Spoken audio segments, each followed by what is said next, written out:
Good evening, you're watching the news on Croatian television.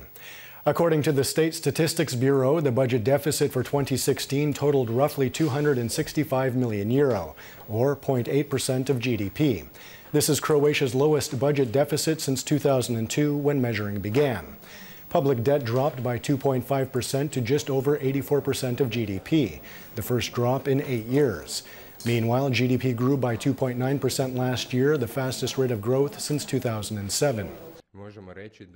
We can say that these positive figures are a result of growth in all sectors of the economy.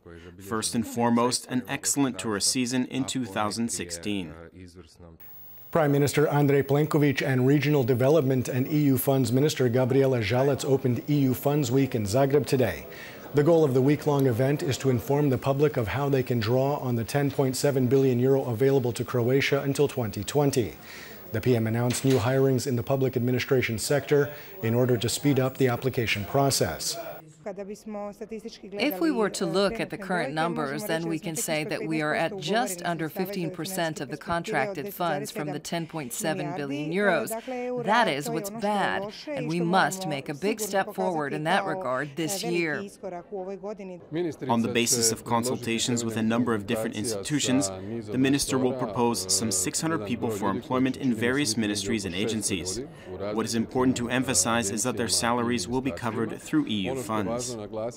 The State Prosecutor's Office has expanded its investigation into Tomislav Saucha, the former Chief of Staff to former SDP Prime Minister Zoran Milanović. Saucha, who is already suspected of defrauding the budget of some €70,000 through false travel expense claims, is also being investigated for signing off on false overtime claims for Government Secretary Sandra Zeljko, a practice she continued even after Saucha left the office. Zeljko is believed to have defrauded the budget of some €50,000. While attending a conference of EU heads of parliament in Bratislava today, Croatian Parliament Speaker Božo Petrov warned that the recent EU directive on stricter border controls must not threaten the freedom of movement. He said that the best response to illegal migration, terrorism, and other potential security threats were targeted controls and not systematic ones, which are causing massive lines at Schengen's external borders. Petrov said that he expected that Croatia would soon join the Schengen area and that the process of EU enlargement in Southeast Europe would continue. Meanwhile, Slovenia has voiced concerns that Austria's plans to apply systematic controls at their shared border will cause long delays. Slovenia argues that there is no need for this measure as it is already applying systematic controls at its border with Croatia. Croatia has seen long lines at its border crossings with Slovenia since the EU directive took effect on April 7th. Prime Minister Andrej Plenković has repeatedly called on Slovenia to apply the directive's targeted controls and not systematic ones in a bid to reduce wait times. However, Slovene Prime Minister Miro Cerar said today that his country would continue to apply systematic controls. The heads of Croatia's largest unions announced today that they will hold their central May 1st protest in the city of Slavonski Brod. Their main message to politicians on International Workers' Day will be to raise workers' wages.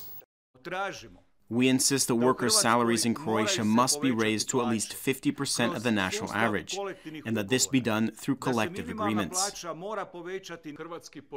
Croatian employers, whether public or private sector, are not investing into modern technology, but instead continue to build their competitiveness on the backs of poorly paid workers who have been stripped of their rights. In international news, former investment banker Emmanuel Macron and Marine Le Pen of the National Front are through to the second round of France's presidential election, following Sunday's first-round vote. Macron took just under 24% of the vote, while Le Pen was close behind with more than 21%. The runoff will be held on May 7th. In 2 weeks' time, I want to become your president, the president of all French people, a patriotic president who opposes nationalism. We've taken the first step, a step that will take the French people to the Élysée Palace.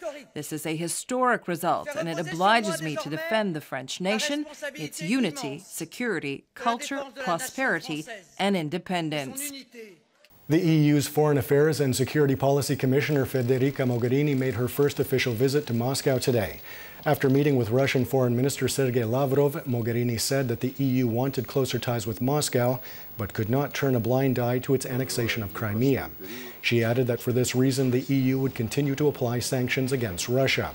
Our sanctions are not an objective in themselves, and we've always said consistently and united as the European Union, all the 28 member states, that we see this only as one part of a policy whose aim is to end the conflict in the east of Ukraine with the full implementation of the Minsk agreements. Part of our sanctions are also related to the annexation of Crimea, where it's quite clear our views differ profoundly. We believe it is a breach of international law. This difficult time between Russia and the West continues, but our goal remains the same, to establish complete cooperation with the European Union, which is our big trade and economic partner. A new app was presented at a conference in Zagreb today, which will allow users to access budgetary information for each of Croatia's 20 counties and the city of Zagreb. Participants said that the new app represents a big step forward with regard to transparency and the use of budgetary funds. The fact that we now have a unified way of showing the budget of all levels of government, in this case regional government, is unique not only on the national level, but I think on the European level as well. Taking a quick look at sports, on the final day of the European Judo Championships in Warsaw, the Croatian women's team took the bronze medal last night after beating Russia 4-1. This was Croatia's third bronze medal at the tournament. And now the forecast for tomorrow. Partly sunny with variable cloud cover. Increased cloud cover on the coast could bring with it some light rain. There will be a moderate to strong southwesterly in the interior with a strong and even gale-forced southeasterly on the coast. Morning lows of 4 to 9 degrees Celsius inland, 10 to 14 on the Adriatic, will give way to highs of 18 to 23 degrees. Slightly cooler in Gorski Kotar. The three-day forecast for the interior calls for warmer weather with rain in mountainous regions on Wednesday and spreading to the rest of the interior on Thursday. Expect cooler temperatures on Friday. The coast will see strong to gale-forced southeasterly winds. The northern Adriatic will see some rain on Wednesday, spreading to the rest of the coast on Thursday and Friday. And that wraps up the news. Be sure to join us again tomorrow night.